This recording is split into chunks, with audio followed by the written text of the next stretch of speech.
أعوذ بالله من الشيطان الرجيم بسم الله الرحمن الرحيم قل بفضل الله وبرحمته فبذلك فليفرحوا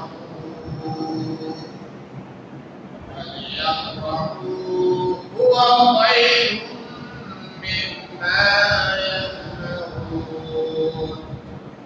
صدق الله العظيم وصدق رسوله النبي الحبيب الكريم ونحن على ذلك لمن الشاهدين والشاكرين والحمد لله رب العالمين مولاي صل وسلم دائما ابدا على حبيبك خير الخلق كلهم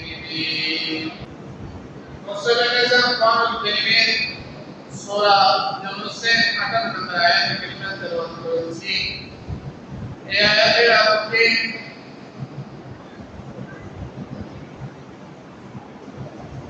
রাসূল করিম সাল্লাল্লাহু তাআলা আলাইহি ওয়াসাল্লাম পৃথিবীতে বসুন্ধরা আগমন করতে খুশি উদযাপন করা রাসূল করিম সাল্লাল্লাহু তাআলা আলাইহি ওয়াসাল্লামের মিলাদুন নবী সাল্লাল্লাহু তাআলা আলাইহি ওয়াসাল্লাম উদযাপন করা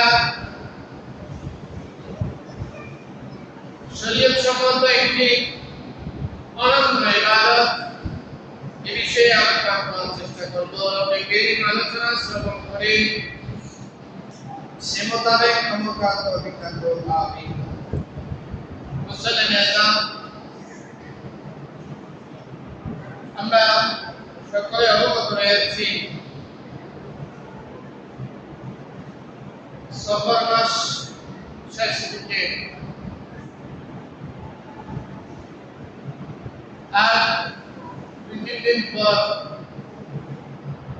রবিউল আউয়াল মাসের চাঁদ উদয় হবে।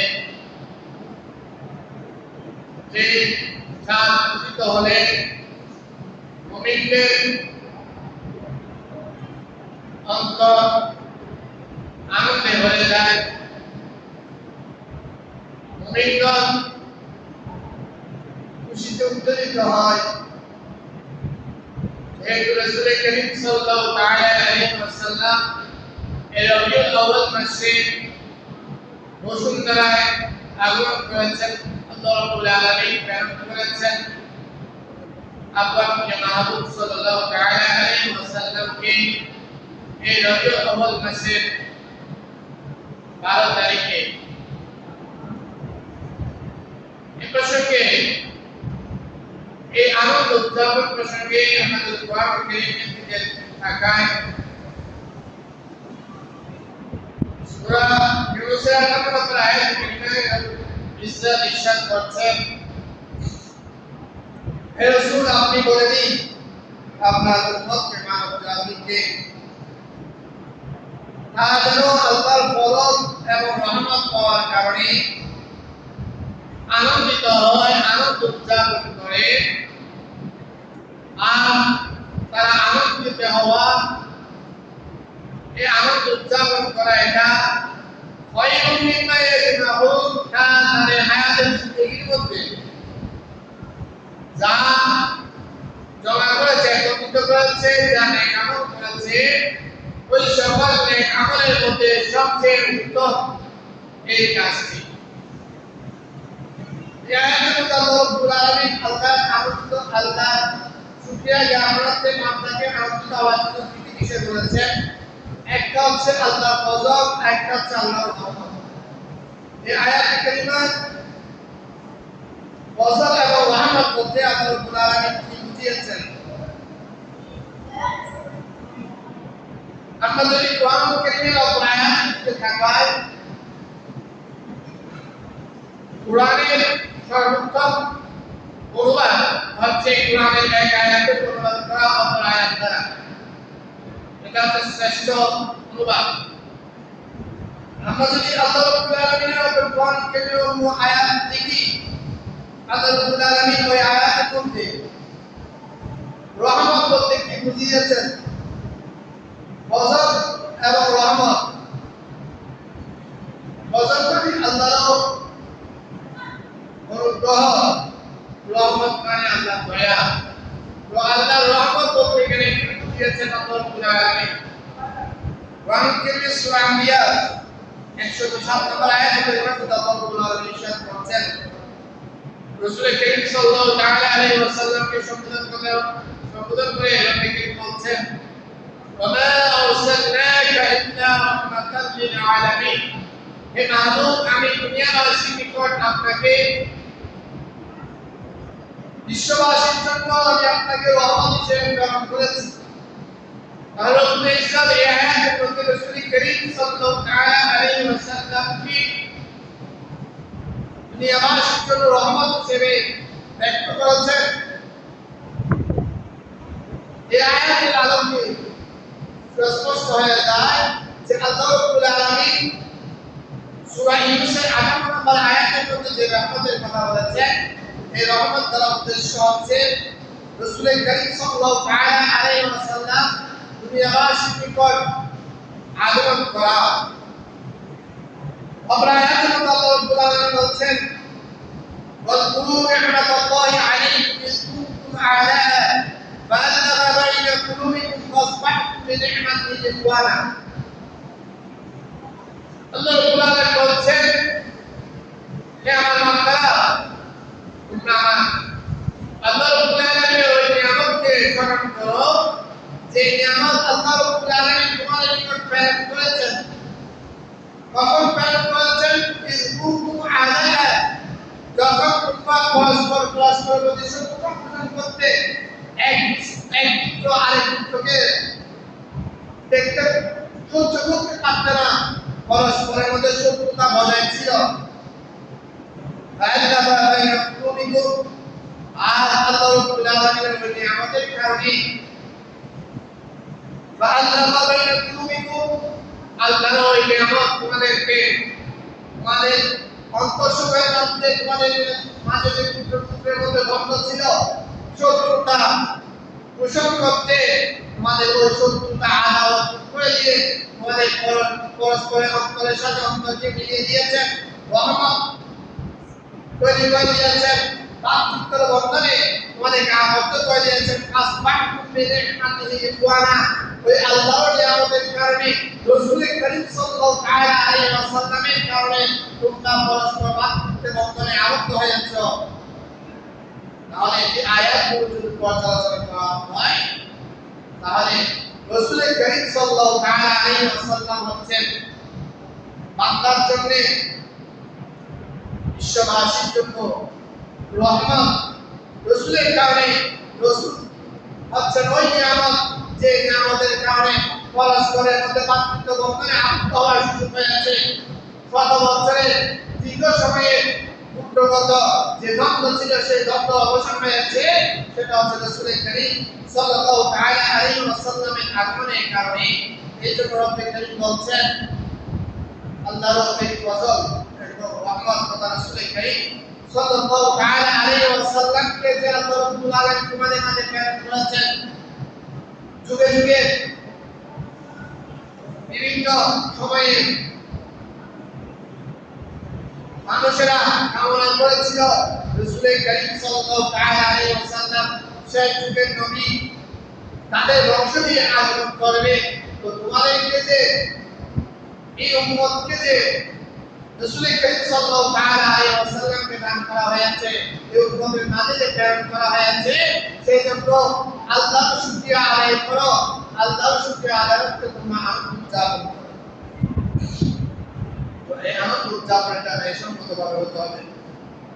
রাসূল করিম সাল্লাল্লাহু তাআলা আলাইহি ওয়াসাল্লামের এই মিলাদ বিষয়ে কোরআনের অসংখ্য আয়াত রয়েছে। সূরা বাকারার 151 নম্বর আয়াত, সূরা আলে ইমরানের 164 নম্বর আয়াত, সূরা নিসা 17 নম্বর আয়াত, সূরা মাইদা 215 নম্বর আয়াত, 19 নম্বর আয়াত, সূরা তওবার 128 নম্বর আয়াত, আম্বিয়া 107 নম্বর আয়াত, সূরা জুমার 2 নম্বর আয়াত, সূরা মুজাম্মিলের 15 নম্বর আয়াত। এভাবে অসংখ্য আয়াতের মধ্যে রাসূল করিম সাল্লাল্লাহু তাআলা আলাইহি ওয়াসাল্লামের মিলাদ প্রসঙ্গে আলোচনা রয়েছে। এই রাসূলের মিলাদ উদযাপন রাসূল করিম সাল্লাল্লাহু তাআলা আলাইহি ওয়াসাল্লামের জন্ম বৃত্তান্ত আলোচনা করা এটা রব্বুল ইজ্জতের সুন্নাত। পাশাপাশি রাসূল করিম সাল্লাল্লাহু তাআলা আলাইহি ওয়াসাল্লামের সুন্নাত। রাসূল করিম সাল্লাল্লাহু তাআলা আলাইহি ওয়াসাল্লাম বিভিন্ন সময়ে বিভিন্ন প্রেক্ষাপটে আপন জন্ম বৃত্তান্ত আপন পরিচয় তুলে ধরেছেন উম্মত মুহাম্মদী শিক্ষার্থী। রাসূল করিম সাল্লাল্লাহু তাআলা আলাইহি ওয়াসাল্লাম হাদিসের মধ্যে বিষয়ে ইরশাদ করেছেন, হযরত আব্দুল্লাহ ইবনে আব্বাস রাদিয়াল্লাহু তাআলা আনহু বর্ণনা করছেন, একবার রাসূল করিম সাল্লাল্লাহু তাআলা আলাইহি ওয়াসাল্লাম মিম্বরে রাসূলের মধ্যে দাঁড়িয়ে গিয়েছেন।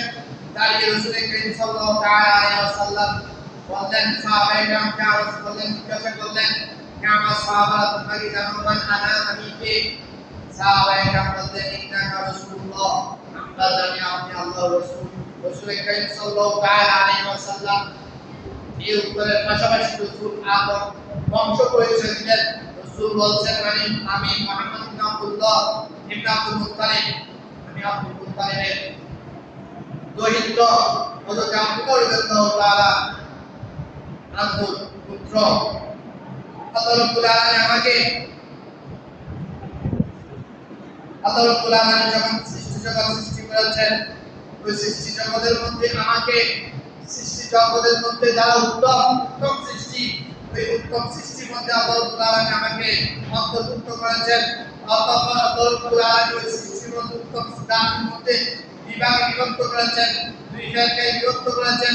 ওই দুই ফেরকার মধ্যে যে ফেরকাটি যে দল উত্তম, ওই দলের মধ্যে আল্লাহ রাব্বুল আলামিন আমাকে অন্তর্ভুক্ত করেছেন। অতঃপর ওই দুই দলের মধ্যে প্রত্যেকটি দলের মধ্যে অনেক উপদল রয়েছে, অনেক পুত্র রয়েছে। ওই পুত্রগুলোর মধ্যে আল্লাহ রাব্বুল আলামিন সর্বশ্রেষ্ঠ পুত্র, যে পুত্র, ওই পুত্রের মধ্যে আমাকে অন্তর্ভুক্ত করেছেন। এবং ওই পুত্রের মাঝে সবচেয়ে বড় সম্মানিত যে পরিবার, যে ঘর, আল্লাহ রাব্বুল আলামিন ওই ঘরের মধ্যে আমি রাসূলকে প্রেরণ করেছেন। সুতরাং আমি রাসূল ব্যক্তি হিসেবে এবং ঘর হিসেবে দিক দিয়ে আমি রাসূল হচ্ছেন সর্বশ্রেষ্ঠ সর্বোত্তম ব্যক্তি। এই হাদিস শরীফ থেকে রাসূল করিম সাল্লাল্লাহু তাআলা আলাইহি ওয়াসাল্লামের রাজি বৃত্তান্ত পাওয়া যায়। রাসূল করিম সাল্লাল্লাহু তাআলা আলাইহি ওয়াসাল্লাম নিজের জন্ম বৃত্তান্ত নিজে আলোচনা করেছেন। অনেকগুলো হাদিস রয়েছে, তার মধ্যে এটা অন্যতম একটা হাদিস।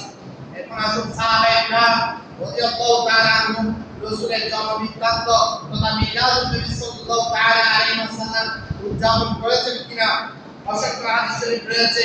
তার মধ্যে হযরত আবু দারদা রাদিয়াল্লাহু তাআলা থেকে বর্ণিত হাদিস, তিনি বলেন, আমি একদা রাসূল করিম সাল্লাল্লাহু তাআলা আলাইহি ওয়াসাল্লামের সাথে হযরত আবু আনসারী রাদিয়াল্লাহু তাআলা আনহুর মধ্যে প্রবেশ করলাম। এমন অবস্থায় আমি যখন প্রবেশ করেছি রাসূল করিম সাল্লাল্লাহু তাআলা আলাইহি ওয়াসাল্লামকে নিয়ে, এমন অবস্থায় হযরত আবু আনসারী রাদিয়াল্লাহু তাআলা ঘরের মধ্যে রাসূল করিম সাল্লাল্লাহু তাআলা আলাইহি ওয়াসাল্লামের জীবন বৃত্তান্ত, জন্ম বৃত্তান্ত, রাসূল করিম সাল্লাল্লাহু তাআলা আলাইহি ওয়াসাল্লামের ভূমিষ্ঠ হওয়াকারী প্রেক্ষাপট, রাসূল করিম সাল্লাল্লাহু তাআলা আলাইহি ওয়াসাল্লাম যখন পৃথিবীকে শুভারম্ভ করেছেন, সেই সময় যে অলৌকিক ঘটনাগুলো ঘটেছিল সেই বিষয়ে তিনি আপনার পরিবার পরিজনকে নিয়ে আলোচনা করছিলেন। রাসূল করিম সাল্লাল্লাহু তাআলা আলাইহি ওয়াসাল্লাম এই অবস্থা দেখে রাসূল করিম সাল্লাল্লাহু তাআলা আলাইহি ওয়াসাল্লাম বললেন, আল্লাহু আযজা ওয়া জাল্লা ফাতাহা আলাইকা আবওয়াব রাহমাহ ওয়া মালাইকাতুহু ইস্তাগফিরুনা লাকুম। রাসূল করিম সাল্লাল্লাহু তাআলা আলাইহি ওয়াসাল্লাম আনন্দিত হয়ে তাদের এই আলোচনা দেখে রাসূলের জন্ম বৃত্তান্ত সাহাবীরা আলোচনা করছেন, রাসূলের মিলাদ সম্পর্কে আলোচনা করছেন। এটা দেখে রাসূলের ওই সাহাবীর জন্য রাসূল করিম সাল্লাল্লাহু তাআলা আলাইহি ওয়াসাল্লাম দোয়া করলেন। রাসূল বললেন, আল্লাহ রাব্বুল আলামিন তোমার জন্য রহমতের দরজাসমূহ উন্মুক্ত করে দিন এবং তোমার জন্য ফেরেশতারা তোমাদের জন্য দোয়া করবেন, ফেরেশতারা তোমাদের মাগফিরাত কামনা করবেন। সুবহানাল্লাহ। অপর হাদিসের মধ্যে রয়েছে হযরত আব্দুল্লাহ ইবনে আব্বাস রাদিয়াল্লাহু তাআলা আনহু বর্ণনা করেছেন, একদা তিনি তার আপন ঘরের মধ্যে তার পরিবার পরিজন নিয়ে রাসূল করিম সাল্লাল্লাহু তাআলা আলাইহি ওয়াসাল্লাম মিলাদ সম্পর্কে আলোচনা করছিলেন, রাসূলের জন্ম বৃত্তান্ত আলোচনা করছিলেন, রাসূলের জন্মের সম্পর্কালীন যে অলৌকিক ঘটনাগুলো সেগুলো আলোচনা করছিলেন। এমন অবস্থায় রাসূল করিম সাল্লাল্লাহু তাআলা আলাইহি ওয়াসাল্লাম তার ঘরের মধ্যে প্রবেশ করছেন। প্রবেশ করার পর যখন রাসূল করিম সাল্লাল্লাহু তাআলা আলাইহি ওয়াসাল্লাম দেখলেন হযরত আব্দুল্লাহ বিন আব্বাস রাদিয়াল্লাহু তাআলা মিলাদুল উদযাপন করছেন, তখন রাসূল করিম সাল্লাল্লাহু তাআলা আলাইহি ওয়াসাল্লাম বললেন, আল্লাহ তাআলা শাফাআতি, এই আব্দুল্লাহ বিন আব্বাস শুনে রাখো, তোমাদের জন্য, তোমাদের পরিবার পরিজনের জন্য আমি রাসূলের শাফাআত কালকে আমাদের ময়দান অবধারিত, তোমাদের জন্য আমি রাসূলের শাফাআত অবধারিত। সুবহানাল্লাহ। তাহলে বুঝা যায় যে সমস্ত বান্দারা রাসূল করিম সাল্লাল্লাহু তাআলা আলাইহি ওয়াসাল্লামের মিলাদের আলোচনা করবেন, মিলাদ উদযাপন করবেন, কালকে আমাদের ময়দানে রাসূল করিম সাল্লাল্লাহু তাআলা আলাইহি ওয়াসাল্লাম ওই বান্দাদের জন্য সুপারিশ করবেন। এরা হাজির রাসূল করিম সাল্লাল্লাহু তাআলা আলাইহি ওয়াসাল্লামের এই মিলাদ সম্পর্কে যুগে যুগে সাহাবায়ে কেরাম থেকে শুরু করে সাহাবায়ে কেরাম তাবিঈন তাবিঈন এভাবে যুগে যুগে প্রতিটি যুগে বুজুর্গানে দিনগণ রাসূল করিম সাল্লাল্লাহু তাআলা আলাইহি ওয়াসাল্লামের মিলাদ উদযাপন করেছেন, রাসূল করিম সাল্লাল্লাহু তাআলা আলাইহি ওয়াসাল্লামের মিলাদ সম্পর্কিত আলোচনা করেছেন। আপনারা পরিবার পরিজনকে নিয়ে আপনার অবস্থা মেনে আপনারা আলোচনা করেছেন। এরপর অনেকে রাসূল করিম সাল্লাল্লাহু তাআলা আলাইহি ওয়াসাল্লামের সম্মান যখন আলোচনা করা হয়, রাসূল করিম সাল্লাল্লাহু তাআলা আলাইহি ওয়াসাল্লামের সম্পর্কে যখন প্রশংসা করা হয়, রাসূল করিম সাল্লাল্লাহু তাআলা আলাইহি ওয়াসাল্লামের আগমনের দিবসের বিভিন্ন সময়ে যখন রাসূলের বিভিন্ন জন্মকালীন বিভিন্ন ঘটনাগুলো আলোচনা করা হয়, রাসূলের সম্মান আলোচনা করা হয়, তখন অনেকের গায়ের মধ্যে জলে যেভাবে শয়তান রাসূল করিম সাল্লাল্লাহু তাআলা আলাইহি ওয়াসাল্লাম যে এসেছিলেন সেই পুরা মাখলুকাত 18000 মাখলুকাত আল্লাহর সৃষ্টি সবাই আনন্দিত হয়েছিল, খুশি উদযাপন করেছিল, কিন্তু একজন অসন্তুষ্ট হয়েছিল, সে হচ্ছে অভিশপ্ত শয়তান। ওই অভিশপ্ত শয়তান ওই দিন রাসূল করিম সাল্লাল্লাহু তাআলা আলাইহি ওয়াসাল্লামকে আল্লাহ যে পৃথিবীর বুকে প্রেরণ করেছিলেন, ওই দিন শয়তান বেজার হয়েছিল, অসন্তুষ্ট হয়েছিল, কারণ সে যে মিশন চালু করেছে ওই মিশন স্তব্ধ হয়ে যাবে। এই জন্য সে যে দলে দলে মানুষকে জাহান্নামের দিকে পাঠাচ্ছে, মানুষকে যে অগ্নি পূজারি করছে, সূর্য পূজারি করছে, মূর্তি পূজারিতে রূপান্তরিত করেছে, আল্লাহর ইবাদত থেকে মানুষকে দূরে সরিয়ে দিয়েছিল। রাসূল করিম সাল্লাল্লাহু তাআলা আলাইহি ওয়াসাল্লাম আগমনের কারণে ওই মিশন বন্ধ হয়ে যাবে, এই জন্য শয়তান উৎপন্ন করেছিল। আর ওই শয়তানের যারা অনুসারী, শয়তানের যারা মেধা, তারা এখনো রয়েছে, কিয়ামত অবধি থাকবে। তাদের কাছে রাসূল করিম সাল্লাল্লাহু তাআলা আলাইহি ওয়াসাল্লামের মিলাদ সংক্রান্ত আলোচনা হলে তাদের গা জ্বলে, তাদের কাছে খারাপ লাগে। মনে রাখবেন, যাদের কাছে, যার সামনে রাসূলের জন্ম বৃত্তান্ত আলোচনা করা হবে, রাসূলের প্রশংসা করা হবে, রাসূলের গুণকীর্তন করা হবে, রাসূল করিম সাল্লাল্লাহু তাআলা আলাইহি ওয়াসাল্লামকে আল্লাহ রাব্বুল আলামিন যে বিশেষ ক্ষমতা দিয়েছেন, ওই বিশেষ ক্ষমতা সম্পর্কে আলোচনা করা হবে।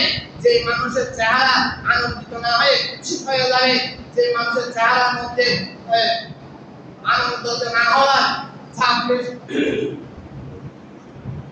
প্রকাশ পাবে, মনে করবেন সে হচ্ছে শয়তানের অনুসারী। যদিও আসে নামে মুসলমান, যদিও আসে লেবাস মুসলমান, যদিও আসে দেখতে মুসলমান লাগে, আদৌ সে মুসলিম নয়, সে মুসলিম লেবাসধারী, সে হচ্ছে শয়তানের অনুসারী, শয়তানের বেদাত্তা। আল্লাহ রাব্বুল আলামিন আমাদের সকলকে হেফাজত করুন। যারা হাজির, রাসূল করিম সাল্লাল্লাহু তাআলা আলাইহি ওয়াসাল্লাম আপন জন্মদিবস উদযাপন করেছেন আলোচনার মাধ্যমেও। আবার রাসূল করিম সাল্লাল্লাহু তাআলা আলাইহি ওয়াসাল্লাম একটি দিন সপ্তাহে বেশি রোজা রাখতেন, ওই দিনটি হচ্ছে সোমবার। রাসূল করিম সাল্লাল্লাহু তাআলা আলাইহি ওয়াসাল্লামকে জিজ্ঞাসা করা হলো, ইয়া রাসূলুল্লাহ, আপনি এই সোমবার করে রোজা রাখেন কেন? রাসূল করিম সাল্লাল্লাহু তাআলা আলাইহি ওয়াসাল্লাম বলেন, ওই দিন আল্লাহ রাব্বুল আলামিন আমার উপর বিশেষ অনুগ্রহ করেছেন, আমাকে বিশেষ দয়া করেছেন। ওই দিন আল্লাহ রাব্বুল আলামিন আমাকে এই পৃথিবীর বুকে প্রেরণ করেছেন। ওই দিবসে আল্লাহ রাব্বুল আলামিন আমার নবুয়তকে প্রকাশ করেছেন। 40 বছর বয়সে আল্লাহ রাব্বুল আলামিন আমার উপর ওহী নাযিল করেছেন এবং আমার নবুয়তের ইজহার হয়েছে, আমার নবুয়তের প্রকাশ হয়েছে 40 বছর বয়সে এই সংবাদ দিবসে। এই জন্য আমি রাসূল করিম সাল্লাল্লাহু তাআলা আলাইহি ওয়াসাল্লাম এই দিবসে রোজা রাখি। আল্লাহ রাব্বুল আলামিনের শুকরিয়া জ্ঞাপন করতে যারা হাজির এই রাসূল করিম সাল্লাল্লাহু তাআলা আলাইহি ওয়াসাল্লামের এই আগমন দিবসকে উদযাপন করার বিভিন্ন পদ্ধতি রয়েছে। তার মধ্যে একটি পদ্ধতি হচ্ছে রোজা পালন করা। কেউ চাইলে রাসূল করিম সাল্লাল্লাহু তাআলা আলাইহি ওয়াসাল্লামের আগমন দিবসে 12 রবিউল আউয়াল রাসূল করিম সাল্লাল্লাহু তাআলা আলাইহি ওয়াসাল্লামের আগমনের দিন সোমবারে চাইলে রোজা রাখার মাধ্যমে রাসূলের সুন্নাত আদায়ের মাধ্যমে ঈদে মিলাদুন নবী সাল্লাল্লাহু তাআলা আলাইহি ওয়াসাল্লাম উদযাপন করতে পারবে। আবার চাইলে রাসূল করিম সাল্লাল্লাহু তাআলা আলাইহি ওয়াসাল্লামের উপর বেশি বেশি দরুদ শরীফ পাঠ করার মাধ্যমে ঈদে মিলাদুন নবী সাল্লাল্লাহু তাআলা আলাইহি ওয়াসাল্লাম উদযাপন করতে পারবেন। আবার রাসূলের আলোচনা সাহাবায়ে কেরাম যেভাবে করেছিলেন, রাসূল করিম সাল্লাল্লাহু তাআলা আলাইহি ওয়াসাল্লাম যেভাবে করেছিলেন, রাসূলের জন্ম বৃত্তান্ত, রাসূলের জন্মকাল ঐতিহাসিক ঘটনাগুলো আলোচনা করার মাধ্যমে ঈদে মিলাদুন নবী সাল্লাল্লাহু তাআলা আলাইহি ওয়াসাল্লাম উদযাপন করা যাবে। আবার এই মিলাদুন নবী সাল্লাল্লাহু তাআলা আলাইহি ওয়াসাল্লামকে কেন্দ্র করে খাবার ও খানা পিনার আয়োজন করা হবে। এটা উত্তম সাহাবে সালেহিনগণ বুজুর্গানে দিনগণ এই আয়াত করেছেন। ওনারা রাসূল করিম সাল্লাল্লাহু তাআলা আলাইহি ওয়াসাল্লামের আগমন দিবসকে কেন্দ্র করে মিলাদুন নবীর আলোচনার ব্যবস্থা করতেন, আবার খাবার ও খাদ্যের ব্যবস্থা করতেন। যারা উপস্থিত মানুষ আসতো তাদেরকে খাবার পরিবেশন করাতেন। যেমন এই আল কুমানের অন্যতম প্রখ্যাত মুহাদ্দিস শাইখুল হাদিস হযরত শাহওয়ালিউল্লাহ মুহাদ্দিস দেহলভী রাহমাতুল্লাহি তাআলা আলাইহি, যাকে আমরা এবং আমাদের বিপরীতগণরা সকল ভারত উপমহাদেশের সকল মুসলমান যাকে মানেন, যাকে অনুসরণ করেন, শাহওয়ালিউল্লাহ মুহাদ্দিস দেহলভী রাহমাতুল্লাহি তাআলা আলাইহি উনি বর্ণনা করছেন ওনার বাবার একটা ঘটনা। ওনার কিতাবের মধ্যে ওনার বাবা থেকে বর্ণনা করছেন। তিনি বলছেন তার বাবা হযরত শাহ ইব্রাহিম দেহলভী রাহমাতুল্লাহি তাআলা আলাইহি উনি রাসূল করিম সাল্লাল্লাহু তাআলা আলাইহি ওয়াসাল্লামের এই জন্ম বৃত্তান্তকে কেন্দ্র করে মিলাদুন নবী সাল্লাল্লাহু তাআলা আলাইহি ওয়াসাল্লাম মাহফিলের আয়োজন করতেন এবং ওখানে উপবিষ্ট যারা রয়েছেন তাদেরকে আপ্যায়ন করার খাবারের ব্যবস্থা করতেন, খাবার ও খাদ্যের ব্যবস্থা করতেন। তিনি বর্ণনা করছেন অনেক সময়ে আমার আর্থিক অসচ্ছলতার কারণে স্বাভাবিকভাবে আমি যেভাবে আয়োজন করে থাকি সেভাবে আমি আয়োজন করতে পারি না। আমার খুবই ভারাক্রান্ত ছিল। আমি স্বাভাবিকভাবে আমার স্বল্প সামর্থ্য অনুযায়ী আমি ছনাবুটের ব্যবস্থা করেছি, ছনাবুট বাজার ব্যবস্থা করেছি। ওই দিন অন্যান্য দিবসের মতো জাঁকজমকভাবে আমি আয়োজন করতে পারি নাই। আমি সামান্য কিছু খাবার উপাদানের ব্যবস্থা করেছি, খাবারের ব্যবস্থা করেছি। সেগুলো হচ্ছে ছনাবুট। এই ছনাবুট বাজার ছনাবুটগুলো আমি উপস্থিত যারা মেহমানরা এসেছেন তাদের কাছে আমি সেগুলো বন্টন করেছি। ওই দিন রাত্রে আমি রাসূল করিম সাল্লাল্লাহু তাআলা আলাইহি ওয়াসাল্লামকে স্বপ্নে দেখেছি। যেহেতু আমার অন্তর ভারাক্রান্ত ছিল, আমার অন্তরের মধ্যে আমি প্রশান্তি লাভ করি নাই, কারণ অন্যান্য সময়ে আমি রাসূল করিম সাল্লাল্লাহু তাআলা আলাইহি ওয়াসাল্লামের এই মিলাদুন নবীর আয়োজন উদযাপন করতাম জাঁকজমকের সাথে। অনেক সুন্দরভাবে খাবার খাদ্যের সুন্দরভাবে বেশি উন্নত মানের খাবার খাদ্যের ব্যবস্থা করতাম। যেহেতু আমি তেমন বেশি কোনো উন্নত মানের খাবারের আয়োজন করতে পারি নাই, এই জন্য রাসূল করিম সাল্লাল্লাহু তাআলা আলাইহি ওয়াসাল্লাম আমাকে স্বপ্নে এসে আমাকে রাসূল করিম সাল্লাল্লাহু তাআলা আলাইহি ওয়াসাল্লাম প্রশান্তি দিলেন এবং আমি দেখলাম রাসূল করিম সাল্লাল্লাহু তাআলা আলাইহি ওয়াসাল্লাম হাস্যোজ্জ্বল চেহারা রয়েছে। রাসূল করিম সাল্লাল্লাহু তাআলা আলাইহি ওয়াসাল্লাম আমাকে শুভ সংবাদ দিয়েছেন। রাসূল করিম সাল্লাল্লাহু তাআলা আলাইহি ওয়াসাল্লাম আমার আজকের আয়োজনের প্রতি আমার যে ইখলাস ছিল, ভক্তি ছিল, মহব্বত ছিল, সেটার প্রতি রাসূল করিম সাল্লাল্লাহু তাআলা আলাইহি ওয়াসাল্লাম সন্তুষ্ট হলেন। এভাবে অসংখ্য ঘটনা রয়েছে যে সমস্ত ঘটনা থেকে বাস্তবায়িত হয় যে রাসূল করিম সাল্লাল্লাহু তাআলা আলাইহি ওয়াসাল্লামের মিলাদকে কেন্দ্র করে খাবারের আয়োজন করা এটা ন্যায়সঙ্গত কাজ। কারণ হাদিসের মধ্যে রয়েছে রাসূল করিম সাল্লাল্লাহু তাআলা আলাইহি ওয়াসাল্লামকে জিজ্ঞাসা করা হয়েছিল, ইয়া রাসূলুল্লাহ সর্বোত্তম কাজ কি? রাসূল বললেন, পরিচিত অপরিচিত মানুষকে সালাম দেওয়া এবং মানুষকে খাবার খাওয়ানো, মানুষকে খাবারের আয়োজন করা, মানুষকে খাবার খাওয়ানোর ব্যবস্থা করা, এটা হচ্ছে উত্তম কাজ, ইসলামের মধ্যে সবচেয়ে উত্তম কাজ। আর এই হাদিস শরীফ থেকে বোঝা যায় যে কোনো কিছুকে কেন্দ্র করে, কোনো অনুষ্ঠানকে কেন্দ্র করে, বিশেষত রাসূল করিম সাল্লাল্লাহু তাআলা আলাইহি ওয়াসাল্লামের মিলাদকে কেন্দ্র করে সাবার কাজে ব্যবস্থা করা, এটা শরীর সম্মত বৈধ বিষয়, এটা শরীর সম্মত কাজ এবং উত্তম কাজ। অনেকে মিডিয়ার মধ্যে বলে, বিশেষত যখন রবিউল আউয়াল মাস আছে তখন মিডিয়া উৎখাত বক্তা কিছু রয়েছে, এই বক্তারা বলে যে শরীয়তের মধ্যে দুইটা ইচ্ছা নাই। আমরা যারা রাসূল করিম সাল্লাল্লাহু তাআলা আলাইহি ওয়াসাল্লামের এই মিলাদের দিনকে ঈদে মিলাদুন নবী হিসেবে সাব্যস্ত করি। অনেকে বলে যে ইসলামের মধ্যে ঈদ হচ্ছে দুইটা, আবার তোমরা আরেকটাই দেখবে। মনে রাখবেন রাসূল করিম সাল্লাল্লাহু তাআলা আলাইহি ওয়াসাল্লামের মাস অনুযায়ী হাদিস শরীফের বর্ণনা অনুযায়ী ইসলামী শরীয়তের মধ্যে অসংখ্য ঈদ রয়েছে। তার মধ্যে ঈদুল ফিতর, ঈদুল আযহা, এগুলো দুটি। এই দুটির মধ্যে সীমাবদ্ধ নয়। যারা মানুষকে মিসগাইড করার জন্য রাসূলের আলোচনা থেকে, রাসূলের আদর্শ থেকে মানুষকে মিসগাইড করার জন্য, দূরে সরিয়ে দেওয়ার জন্য যারা মিডিয়ায় বসে বসে অপব্যাখ্যা করে, তাদের অপব্যাখ্যায় কান দিবেন না। যদি কোরআন হাদিস পর্যালোচনা করা যায়, ৯টি ঈদ পাওয়া যায়। একটি হচ্ছে ঈদুল ফিতর, আরেকটা হচ্ছে ঈদুল আযহা, আরেকটা হচ্ছে ঈদুল আরাফা। আরাফা দিবসকে রাসূল করিম সাল্লাল্লাহু তাআলা আলাইহি ওয়াসাল্লাম ঈদের দিন বলেছেন, হাদিস শরীফের মধ্যে রয়েছে। অপর হাদিস শরীফের মধ্যে রয়েছে রাসূল করিম সাল্লাল্লাহু তাআলা আলাইহি ওয়াসাল্লাম ঈদের দিন শুক্রবার দিনকে রাসূল করিম সাল্লাল্লাহু তাআলা আলাইহি ওয়াসাল্লাম মুসলমানদের জন্য ঈদের দিন বলেছেন। এরপর আরেকটি ঈদ সম্পর্কে পাওয়া যায় মুহররমের 10 তারিখ, এটাকে হাদিস শরীফের ভাষায় ঈদের দিন বলা হয়েছে, ঈদে আশুরা বলা হয়েছে।